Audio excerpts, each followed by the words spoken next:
এইসকল হেনো লাখপতি বাইদেউ এইসকলে গছপুলি ৰোপণ কৰিছে কোনে দিছে ৰোপণ কৰিবলৈ হিমন্ত মামাই কিমান দিব পইচা 10,000 অঁ 10,000 দিব বোলে এইসকলক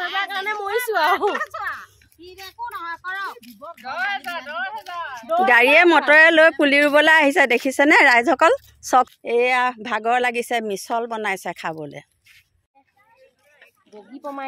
এইটো কি পুলি ৰুইছা ন এইটো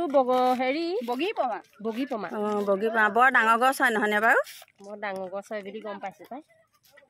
ভয়ে লাগে পিছত গাড়ীয়ে মটৰ একো ভালহে ৰাস্তাৰ মানুহে জিৰণি ল'ব গছৰ তলত বহি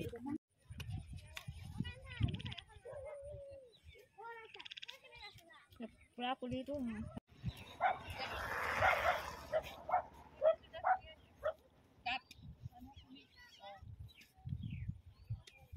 ধুনীয়াকৈ যাব পাৰিব